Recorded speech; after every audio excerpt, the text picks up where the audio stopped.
Kırmızı dodaqlar büzülər inci sevgidən. Ürəkdə izlər, keçmişdən qalan səsdən. Çəhrayı gözlər, sirrini saxlayar. Sevgi deyir, gəl məni anla, dayanar.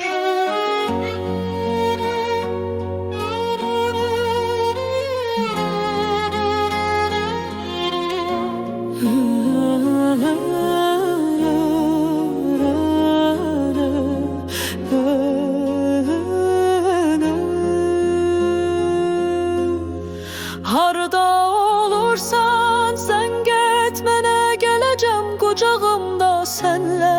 Sevgi çiçeği açacak, gözyaşları yok, yalnız gülüş olacak. Seninle bir ömür bu sevgi yaşayacak. Mənə deyin niye eşq həmişə qaçar? Güzellik içinde ürək susmaz, danışar.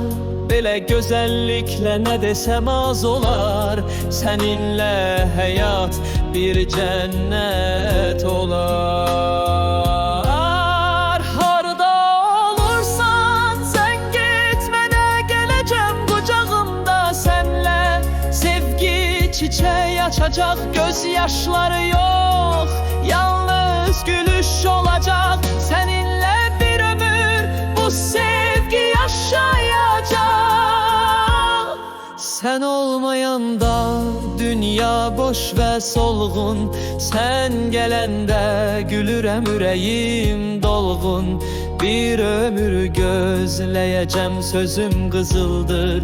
Sen de beni sev, eşkim izzettir. Harda olursan zəng et mənə, gələcəm qucağımda sənlə. Sevgi çiçeği açacak, gözyaşları yok, yalnız gülüş olacak. Seninle bir ömür bu sevgi yaşayacak. Kırmızı dodaqlarınızı büzün sevgi incidir. Ürək, çəhrayı gözlərə və qırmızı dodaqlara güvənir. Mənə deyin görək gözəllik niyə eşq istəyir? Belə gözəlliyə sahib olduğunuz halda başqa nə deyə bilərsiniz? Harda olursunuzsa olun mənə zəng edin, gələcəm. Qucağımda sənlə ürəyimin gülləri sevgi üçün çiçək açar. Sən olmayanda ağlayıram, gələndə gülürəm. Bir ömür gözləyəcəm deyir, söz gümüş, susmaq qızıldır. Mən səni sevdiyim kimi sən də məni sevirsən bilirəm. Harada olursunuzsa olun mənə zəng edin, gələcəm. Qəlb güllərin gözlərindəki sevincə sevinir. Her nefesten sevgi kokusunu arzulamakla bir ömür.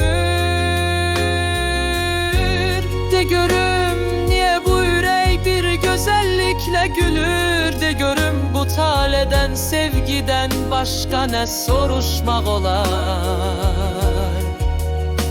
Mənə zəng et sen harda olsan, gələcəm.